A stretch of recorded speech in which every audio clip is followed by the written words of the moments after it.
Hello, everybody, and welcome to this awesome class that we got. We're going to focus a lot on deal finding in this class, and where are the hidden gems and the discounted houses. We're going to unveil the secrets, right, and how to unearth some of these hidden gems for you.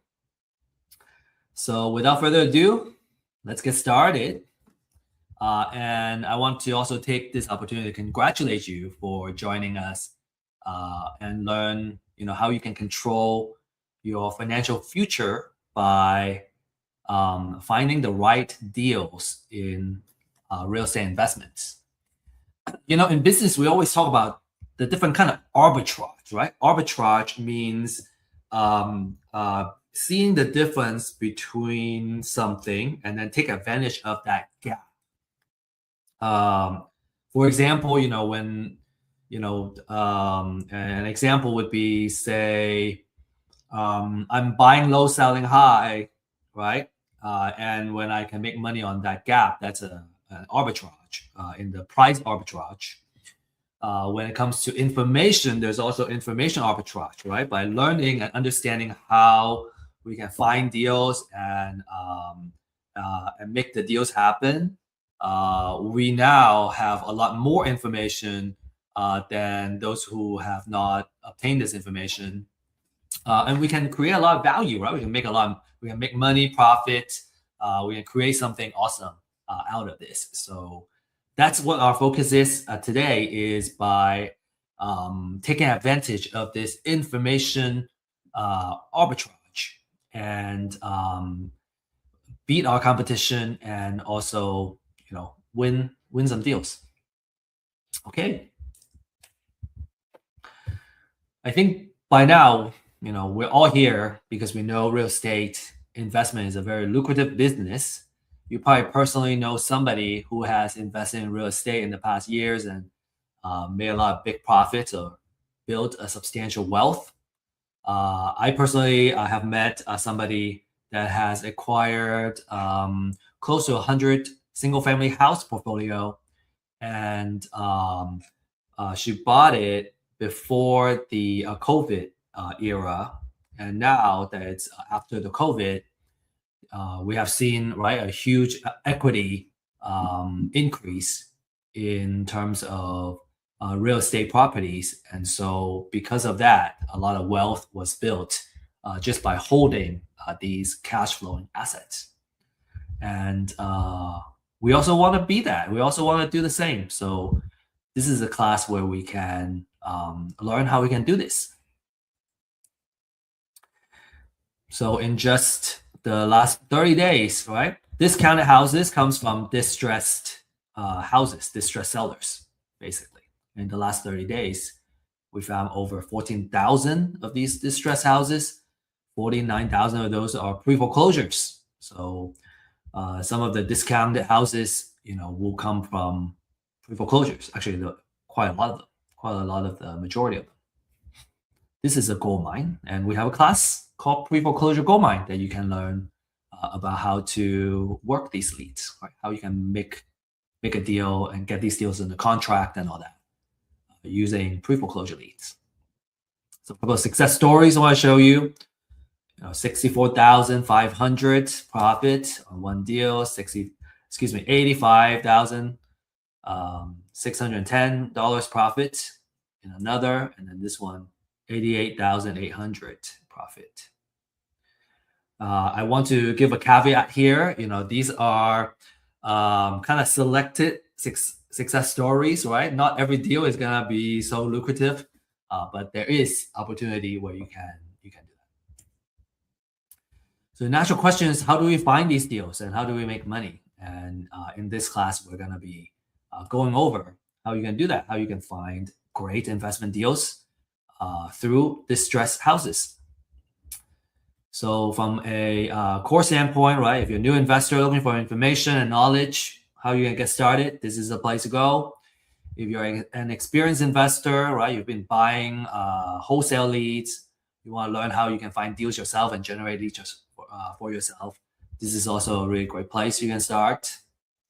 from an exit strategy standpoint, right? Wholesale, fix and flip, buy and hold.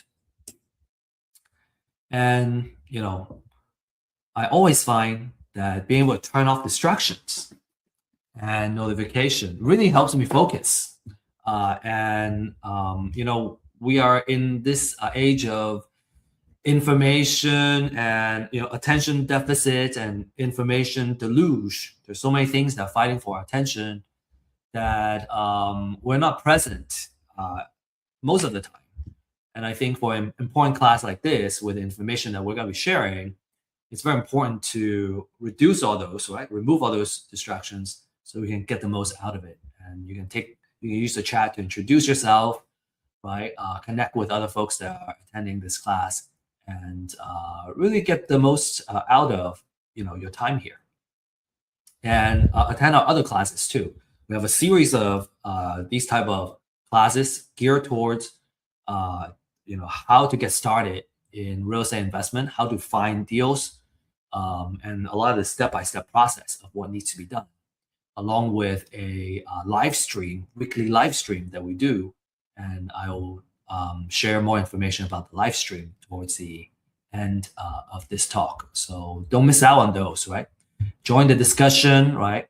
Learn through case studies, and learn through kind of listening, and then start doing the deals yourself. We can walk you every step of the way.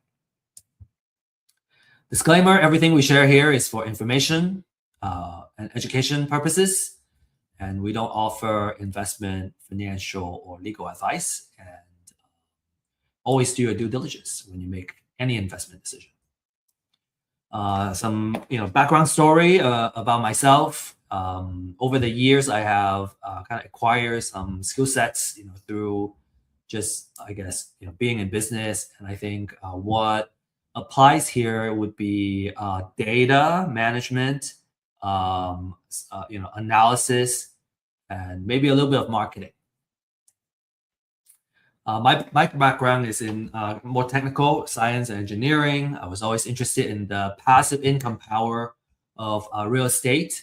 Through kind of the COVID time, I really experienced, what it's like to hold cash flowing real estate assets and just see the value of the asset go up. And so, a lot of the wealth got built that way, and it will continue to be built that way. So how do we hold more of these type of assets, and kind of ride the wave, so to speak? It can be very powerful. And the struggle, I think, and I think we see that too, is that number one, it's hard to find the information we need. Number two, it's hard to find good technology, apps, and all that to get started. And then it's hard to find folks that we can ask questions to, and mentors that we can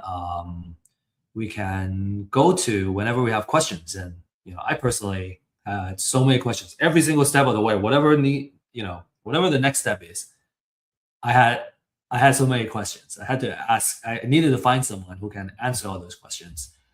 And so just want to stress the importance of having mentors and coaches and people who can answer these questions, or someone who's in the same journey, and being able to help.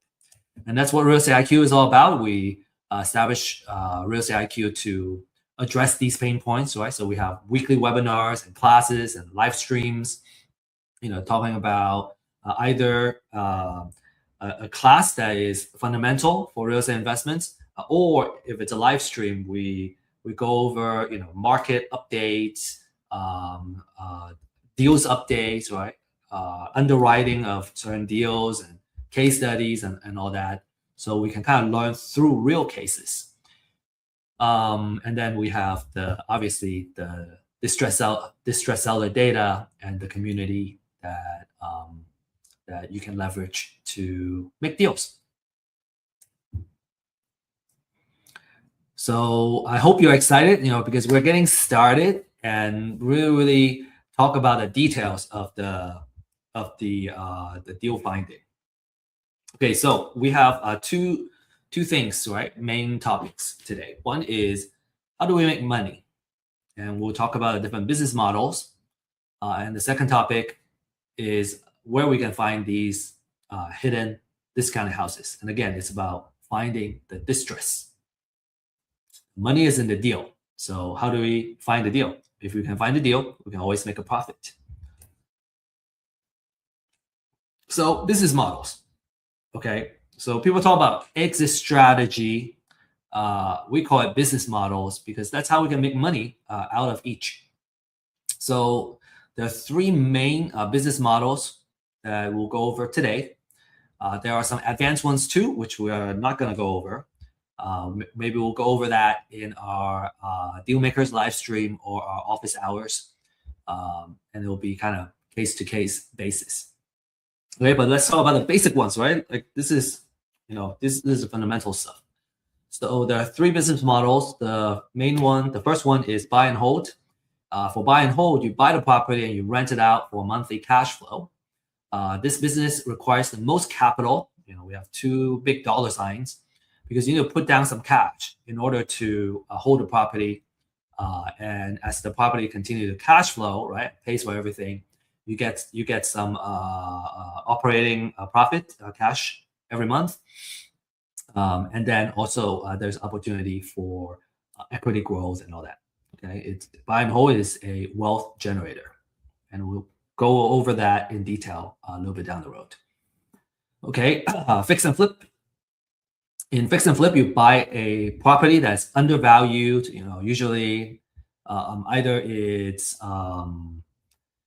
it is an ugly house. I think that's a nice way to say it. Either it's ugly house, something that has a lot of maintenance that has been deferred.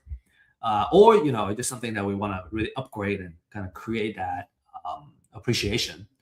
And then you sell the finished house to a home buyer, right? A retail home buyer, someone who needs to live in a house that's move-in ready. You provide that.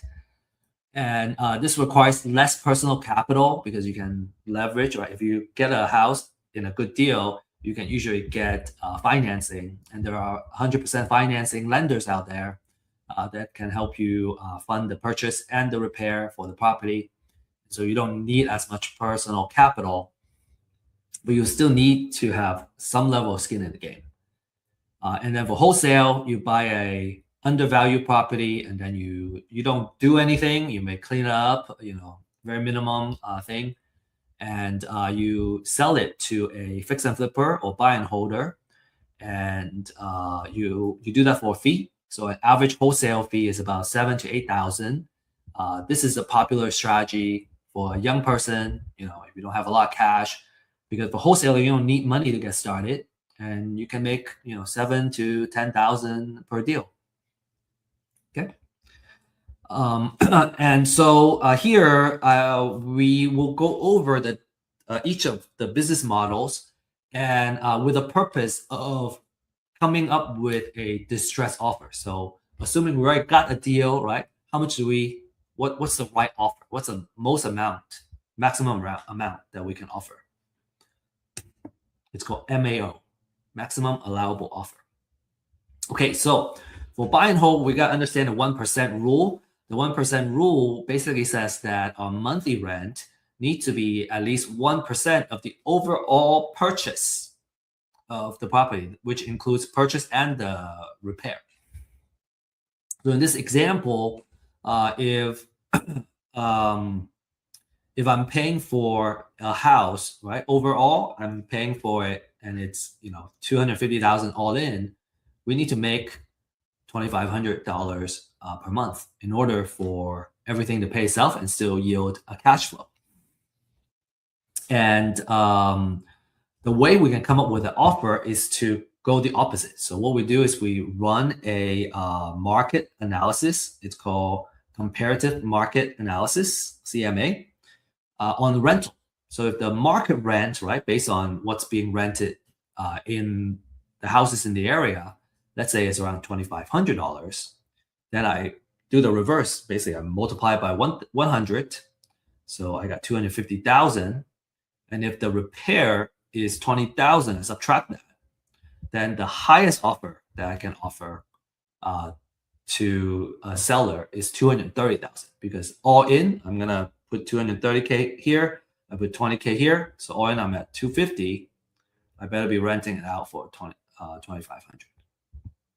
Okay, so this is a very idealized example, right? There's different fees and all that in closing, and that we are kind of ignoring, because when we follow this general rule of thumb, in general, all is kind of taken care of. So that 1% is very useful. We kind of ignore all the little fees and the noise, and kind of come up with a number that works for us. And if I want to have a little buffer, maybe I take another 5K out of this offer, 10K to kind of account for whatever fees I need to close. That's also acceptable. Now, of course, a lot of times I want to be give a high enough offer so that I can win the deal. So if I really want to win the deal, then I want to put up the highest offer that I can. Okay, so some of you may be wondering, okay, so that 1% a monthly rent, okay, 2,500, okay, makes sense, but where does it go, right? So these are some things. 2,500. A lot of that goes to the mortgage. You got to pay taxes, insurance, there's HOA and maintenance. And if you have a property manager, you'll probably also need to include the property management fees as well. And then when you subtract all that, having that 1%, make sure that you have a decent cash flow for every house. So if you kind of, as a landlord, right, this is how, let's say, one house, we make, say 500, right? Let's take off that 75. Every month we make $500 a month. If we have 10 of these, every month we'll make 5,000, which is 60,000 a year. And if we have 20 houses, right, that's 10,000, which is pretty good way to make income, and most of it is passive. Of course, when you are running a buy and hold business, it's never 100% passive. But if you're kind of looking at a way to kind of replace your income, it wouldn't take, it's not a full-time job to manage. Again, of course, if you also have a property manager in place, it's not a full-time job to manage 20 houses. And for buy and hold, you are in the landlord business. This means that you're going to be working with a property manager, right, or directly with the tenant. And your attention is going to be on, number one, getting a place lease at all times, generating cash flow. And you always want to pay attention to your tenant quality and vacancy. So those are the things that can eat up your profit. If you have a low quality tenant, they're late on payments, they don't pay, they trash the place, right? That's going to affect your investment.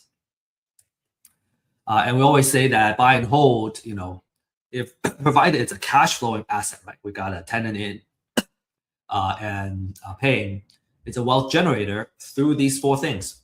One is the cash flow that we just mentioned. And then the second one is appreciation. So you can hedge it against inflation. And then there are two types of appreciation too. One is called natural appreciation, which means just by holding it, the value has gone up. And say during an economic downturn, and a lot of kind of easy credit creating that appreciation, you're going to see the value of the property go up. And natural appreciation is more passive. It's not something that we need to do. We just hold it and kind of watch the value grow. So on average, the house itself naturally appreciates, and then also during economic downturn, it appreciates more significantly as well. The other type of appreciation is called forced appreciation. That means we go in there, we fix up the house, and now the house in a much better shape, and now it's also worth more. So we force the property to appreciate in value. And then you have tax savings, right? You got depreciation, you get mortgage interest that you can write off, and then you also have operating expenses that you can write off in terms of taxes. And then every single month, as you pay down the mortgage, the principal gets paid down, so you have equity build up as well. So those four things are working combined together, working on top of each other to help you build wealth slowly. Next, let's talk about fix and flip. For fix and flip, we pay attention to the 70% rule. Okay, so let's talk about how we can apply to it. The 70% rule means that we should only pay 70% of the after repair value of the property. So let's say a house, we run the after repair value. And how do we do that? We usually would also need to run a CMA, a comparative market analysis, to see what the houses around the area are selling for and come up with the kind of estimate. So in this case, let's say it's 500,000, then 70% of that is 350. So 350 minus, say in this case, the repair budget is 70,000. Subtracting that, that's $280,000. That's my maximum allowable offer. So that means, we buy it, we fix it up, and at most we are at 70 cents to $1. The other 30%, will go into holding costs, closing costs, and financing costs and all that. So we need that buffer. Okay, where's that 30%? I kind of vaguely mentioned it. So here it is, in text. So in this case, that 30% is 150K. And these are just some idealized example, right? There's closing costs. When I acquire it, there's closing. When I sell it, there's also closing, okay? And then during the time of the rehab, I also have to be paying for holding costs and maintenance and all that. And then if we get hard money or private money as financing, we also have to pay for financial costs. So all that said, we can still make a pretty handsome profit, which is fantastic in this case. Right? Fantastic return for one project, 90,000. For fix and flip business, you're basically in the construction business, right? That means a lot of the attention will be on rehabbing the property, make sure you're on schedule, on time, right? You probably, if you're going to manage subcontractors, right, you're going to be managing them and making sure they are producing quality work and they are available to do the work. So what's going to eat up your profit? It's going to be project delays and overrun because that's going to cost you to say not being able to finish the project and let's say you got extend the loan. Well, you're going to have to pay more for the loan extension and everything for this hard money loan.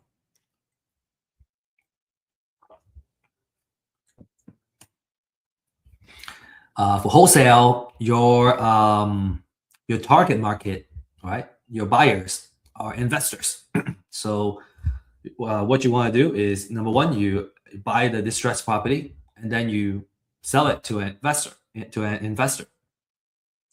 We were just saying that wholesale is a very popular business model for investors because when you're just starting out, you don't need a lot of capital to get started, right? You just need to put in a lot of effort in the marketing side. And what you need is to invest in your marketing, right? Get really good at closing, acquiring the deals, and you make your wholesale fees by selling to an investor, kind of taking care of the acquisition side for them. And in wholesale, you're in the marketing business, marketing, lead generation. You're going to be paying attention to marketing, acquiring properties at a price where you can make a wholesale fee, right? So a wholesaler competing with a fix and flip investor, for example, it's hard for them to compete for a particular deal because a fix and flipper can afford to offer a little bit more directly to the seller than a wholesaler can. However, a wholesaler tends to do much more, spend more money on the marketing too. You have more leads. And so even if you lose on a particular deal, you might be able to win some of the other deals. A lot of the investors usually they start out buying deals from wholesalers, and then over time, as they gain more experience and on how to I guess talk to distressed sellers and all that, they choose to do their own marketing and acquire the properties for themselves. And this can be a good strategy if you want to have control of your deal flow. When you're counting on someone else to bring in the deal, your pipeline is harder to control. If you want to kind of control your own pipeline and your deal flow, that's certainly something to consider. And then you can also pick and choose the best deals, and then you can wholesale to the rest of other investors. In this case, right, if you're gonna do some of that, right, while you have your personal fix and flip business, is that you are starting a small wholesaling operation, and you're choosing to invest in your marketing operation in order to achieve that. All right, so as a wholesaler, how do I make offer, right? What's the offer I can make? So here's an example. So in the last example for buy and hold investor, if I want to make my $10,000 wholesale fee instead of $230K, I want to offer $220K. And then I can, when I offer it here, then I sell it to a buy and hold investor for $230K. Then I can make my wholesale fee of $10,000. And for selling to a fix and flip, well, I can put my wholesale fee here. In this case, I choose to want to make $20,000. Then my distress offer is $260. So you can put it under contract for $260. I can sell it to a fix and flipper and make $20,000. So to recap, for buy and hold, you need the most capital to get started because you need the money to hold it. Now, one thing that you could do is to do a BRRRR. So you buy a house that needs to get fixed up. You fix it up, and then you refinance, and that allows you to have less money in the deal, less equity. So that's also something that a lot of people do too after a couple of deals. In general, you're in the landlord business. Now, again, when you do BRRRR, then you are doing two. You're doing the construction and the landlord. Fix and flip, you're in the construction business. You're going to be focusing on the rehab project, make sure it goes well, and then you can sell the finished product at the aftermarket value. And then if you're in wholesale, then you're in the marketing business. You're going to be talking about marketing to distressed sellers, acquiring the property at a good price, managing your marketing pipeline, and lead generation, and making that wholesale fee. Okay, next, now this is our kind of like keynote topic, right? This is the secrets of finding the distressed houses. That's how you get the discounted houses. This is the most exciting segment. Now, if you're an experienced investor, you know that the money is made when you acquire a deal at a good price. And the secret of acquiring great deals, right, is through distressed sellers. And that's the power of live data. I want to introduce the topic of live data. And live data is basically a signal in life, right? Something that is happening to a person's life. And life is happening every day, right? We live through life. We have our life journey, and there are different phases in our life that changes our lives. So we're kind of looking for that life-changing data, right? And kind of on a macro level, life happens every day. New babies are born every day. Some people die every day. Some people get married, right? And some people get divorced, and some people get in financial issue, right? They get laid off or whatnot, right? And they can't pay their mortgage. So if we can monitor these live data, then we would know. Sometimes we can predict sometimes we just know because of that trigger that they're distressed because these are life-changing events. If if you have gone through, or if you reflect in your own life and the different type of life-changing events like moving to another city, um, getting married, right, having kids, and all that, you would likely agree that they're so powerful, right? When your life happens, we just have to deal with it. All we can do is kind of play catch up, enjoy life, but you have to kind of deal with it. And so anybody that comes with us to help us solve our problems and our pain points, we highly appreciate that.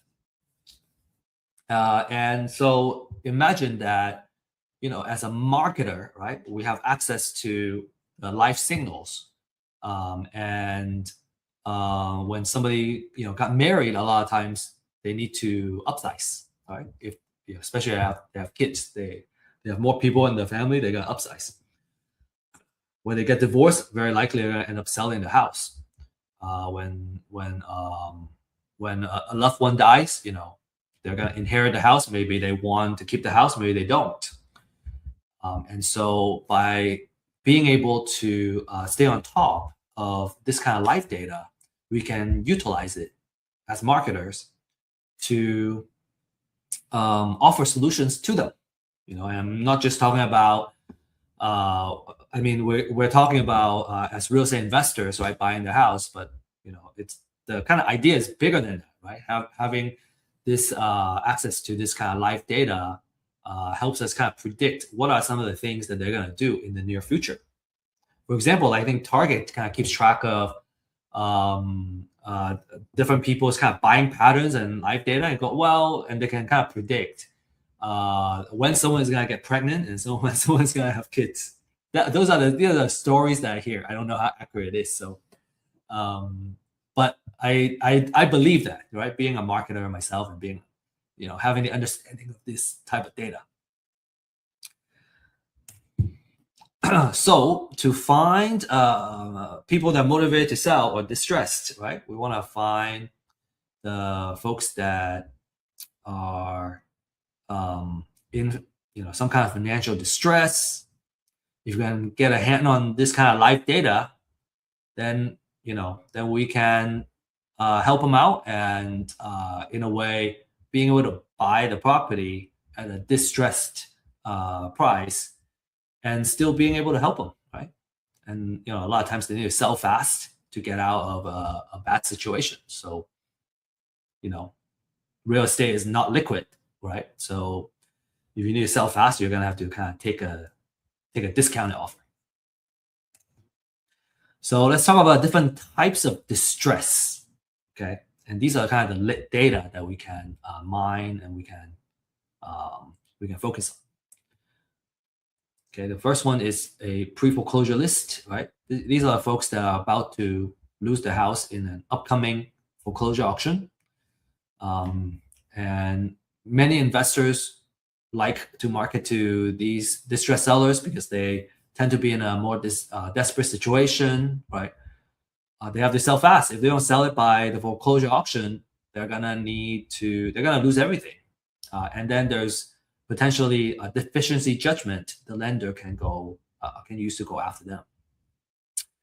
So for pre-foreclosures, you're reaching them before the houses hit the auction, and you can directly negotiate with the seller.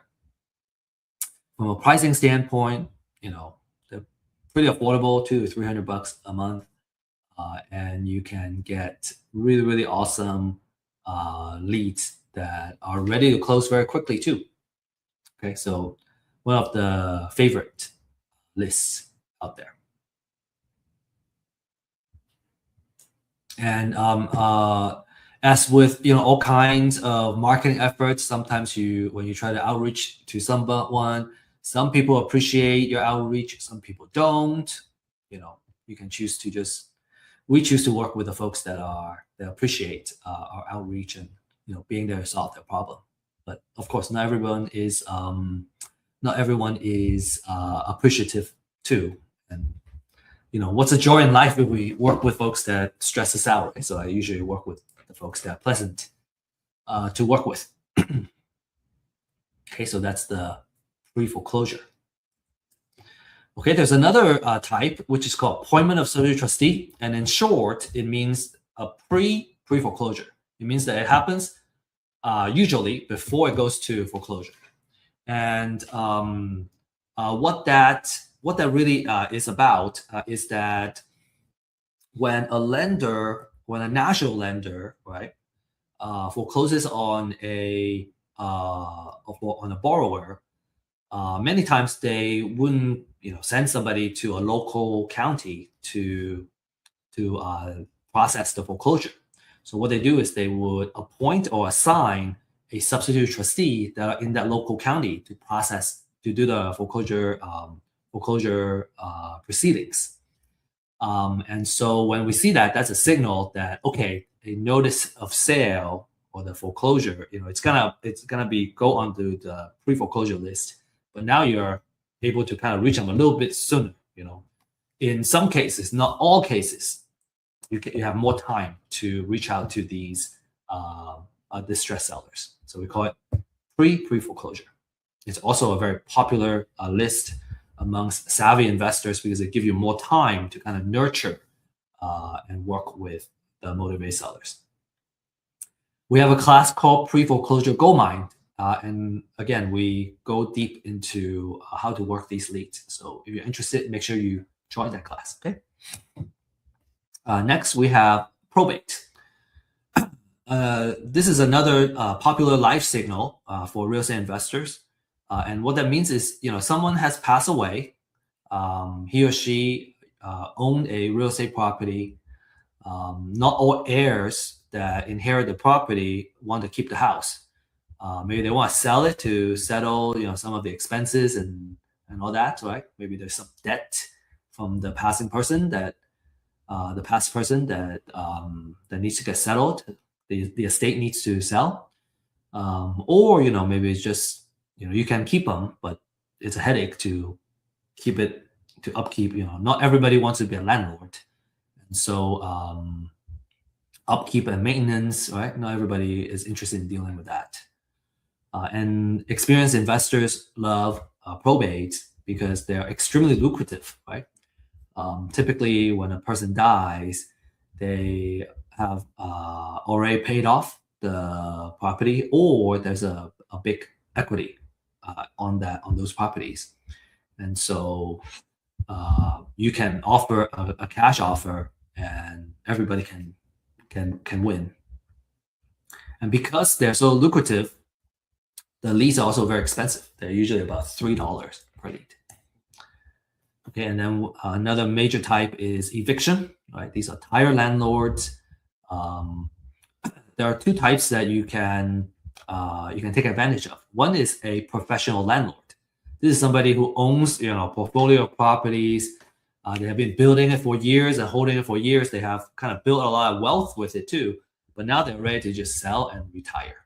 And this is a fantastic situation because you get all that, the entire portfolio, and your problem is going to be, okay, how do I sell this portfolio of deals, which is a good problem to have. Maybe we can help you with that too. We have a lot of investors in our community. And the second type, which is more common, and actually a Zillow report just stated that there has been a way uptick in accidental landlords. These are the folks that maybe they buy another house, right? Because of life change, they need a bigger house or a smaller house, and now they have the old house, and now they are, they decided to lease out, but now they have eviction, right? The tenant stopped paying, and they have to evict them. That's a bad taste in the mouth. They don't want to do this anymore. They want to sell. So we can take the problem off their hands. They're motivated. Divorce, we deal with this a lot.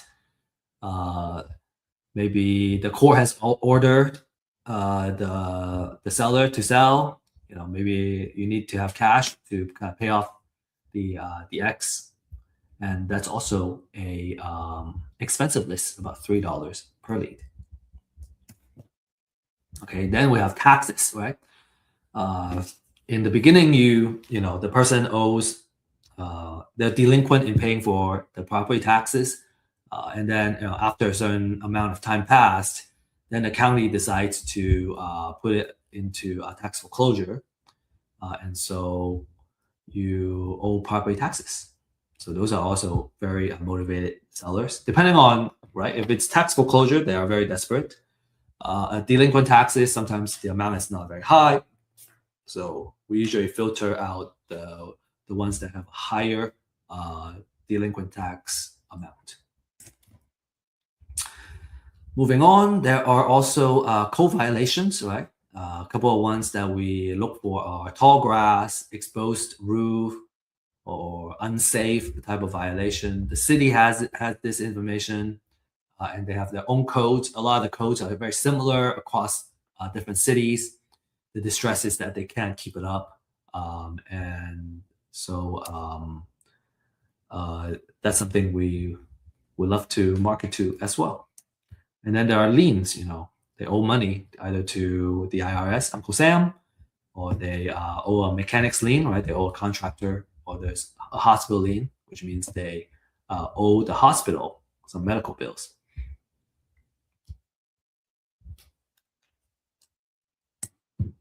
Okay. And an age-old question is, well, do I just do it myself, or do I buy it?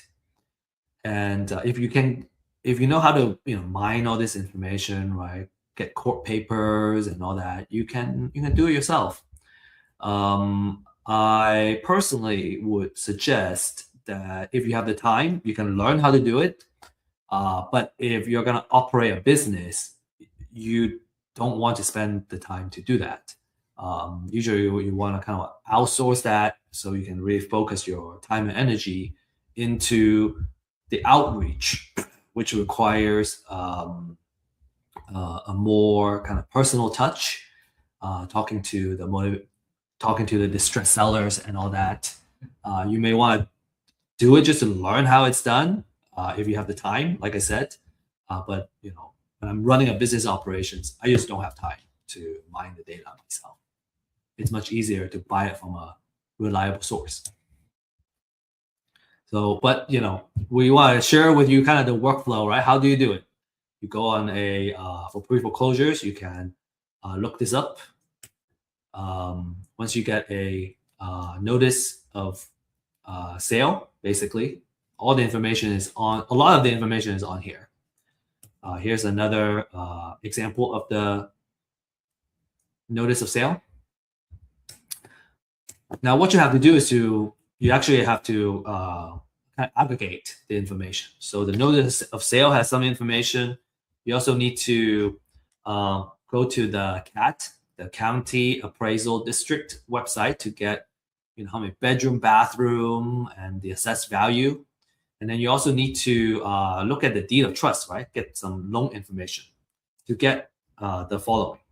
So you get the borrower's information, the bank's information, and address, all that. And then you gotta figure out the financial information. You can mine all that information. So all of this is available. It's just a lot. It's just a lot to do. And so it's much easier to outsource it. It's kind of our conclusion. Okay, probate, you can look up, go to a probate court and look that up. And these are the information. The decedent, is there a real property? Sometimes there's no real estate property there. And then, you can also kind of read the filing and capture all this information. Delinquent taxes, you can pay the county. So, all of this combined takes about 15 to 20 minutes of research per record, especially for the pre-foreclosure and probate. And it's just a lot of leads. I think it's just so much easier to use the data and instead of doing it. But that would just be my suggestion. Anyway, a quality list is gonna tend to have these type of information, and you want to pay attention to the update frequency and all that. The last thing is just kind of want to go over. A lot of folks would kind of look at the equity percentage as a filter. When you have all the information, maybe there's like 1,000 leads. Well, do I market to 1,000 people or do I market to 100 people? And you may have different approaches. Some people prefer to have a more focused list for driving there, door knocking, or doing outreach. And if you want to kind of shrink your list, you tend to kind of look at the address, right? What zip code makes sense for you, the equity percentage, and some people care about if there is already a loan modification or loan type, different kind of loan type in place. So you can kind of create, after you get this list, you can kind of filter it down to your own list, and then you can create a niche that you can dominate in because you specialize in that particular type of distressed sellers. So kind of already talked about that. The most important thing, I think, especially for quick foreclosure, is the freshness, right? The speed to the leads is very important. Okay, so we still have some time, so I want to use this time to share a case study with you. And this is a property that we acquired in Mart, Texas, which is about 20 minutes from Waco in Texas. And the owner owed about $3,500 in mortgage. Right, so he was behind in the payment, and we were able to reach him. He said that the house needed AC fix, septic system, new paint, and we estimated a rehab budget to be about $30 per square feet. He owes $105,000, and it was a price for $365-ish, and he wants $230,000 to $240,000 as an offer. And what was interesting is that this house, it has 20 acres of land attached to it, and the land is in the opportunity zone, which gives favorable tax treatment on capital gains. And so that was kind of intriguing for us. So when we evaluated this, right, we used the 70% rule of thumb, and we decided to offer $215,000.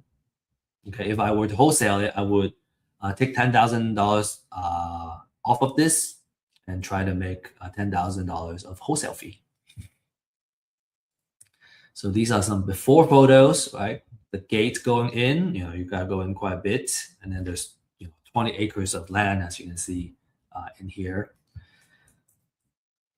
This is what the kitchen looks like inside. There's a kind of big area. I don't know if I would call it an island, but this area is kind of dividing the kitchen from the rest of the living room.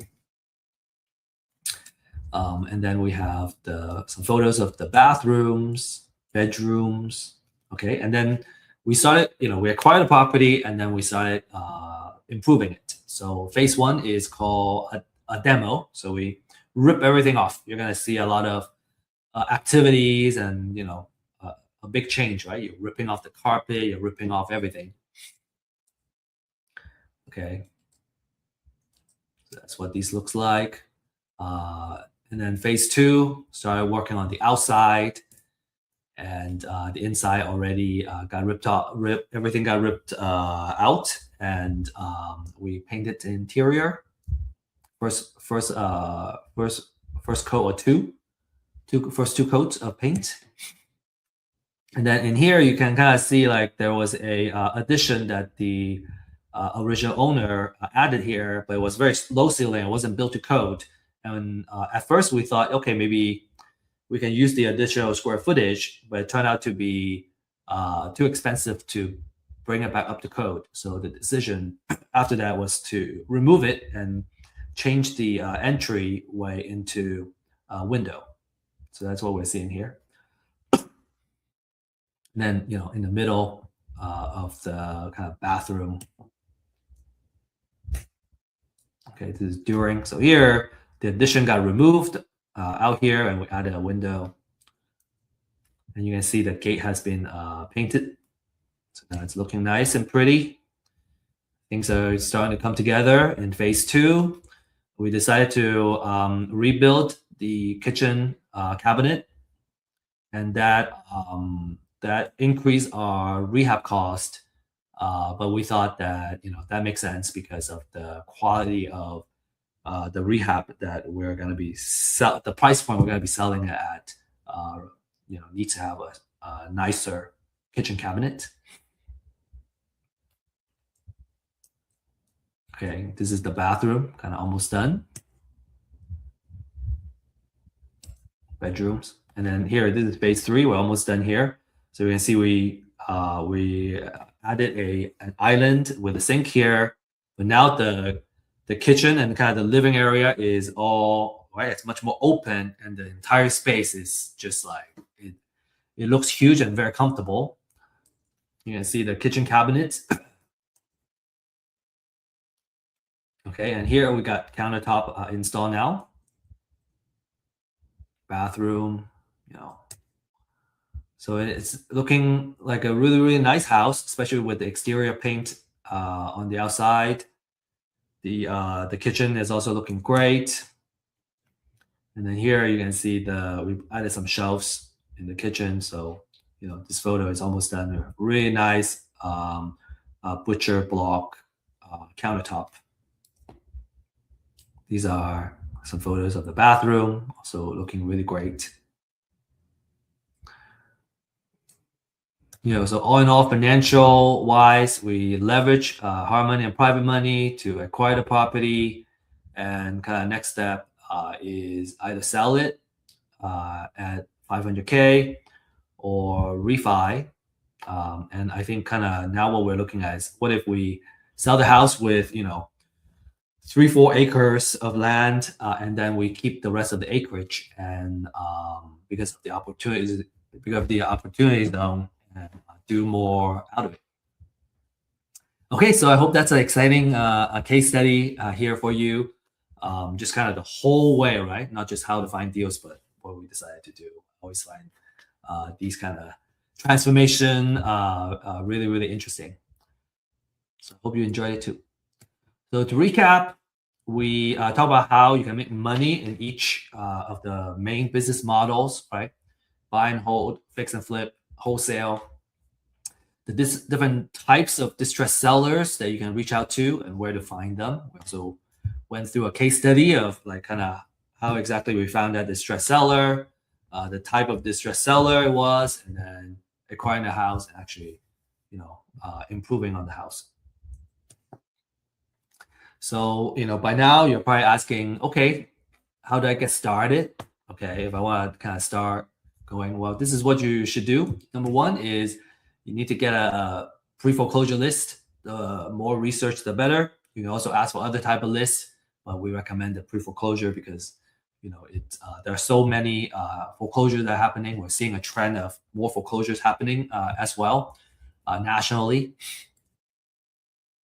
So you can get first-hand data, right? Freshest data available, and on the market, we're talking about $200-$300 easy on a monthly basis every metro, and we are offering this very disruptive pricing that's not going to last for a very long time. And so you can scan this QR code to schedule a time and sign up for it. But the data is not enough. You kind of need someone who can walk you through what needs to be done. So you want to find a mentor, coach. We have a deal accelerator program. If you're interested in getting someone to hold you accountable and help you form the right habits, right, to really find success. And there are also other coaching programs that we will recommend as well. And then when it comes to houses that we're about to acquire and we need to do more due diligence, a title search may make sense. We also offer this title search as well. Between 40 to 75 per property, depending on how many properties you have. Okay, so a lot of successful clients, right? Jordan got 2 deals in his first month, and this is a really cool way to kind of demonstrate, right? The deals. First deal he made 55,000, second deal 5,000, but I would be happy with 5,000 on the deal too. Salvador made $30,000 in his first deal, and more are on the way. And Ismail has kind of created a machine on creating consistent transactions, and the last 10 transactions he made $80,000. So if you want to be one of them, you can again scan this QR code and ask for a consultation, and we'll show you what the data looks like. And then you should also attend our Deal Makers live stream, which is this QR code, where you can learn about the most recent deals that we've been working on. We have deals updates. We have the underwriting, right? Some leads that we've been working on, how we underwrite and how we decide to come up with the offer. There's also market updates, right? So you can stay on top of the current trends, and that may or may not affect the direction of your investments. And then we also share wealth building techniques, which is, I think, what we're here for. Is real estate investment is a vehicle for us to build wealth and creating that long-term security. So we like going over that. I talked about an office hours. So how do you access that? I don't have the QR code here, but what you can do is to scan in this QR code. It will take you to our website, and then you under event, you can you'll be able to find the link to not just this live stream, but also the office hours and our open house. So we got a slew of events that we have created and we're bringing to you on a weekly basis. So join the community and introduce yourself if you like, and come learn and come share also. Now, with that said, that's what I have prepared for you today. I hope you enjoyed the talk. I certainly really enjoyed being here, and thank you, and best of luck, and happy investing.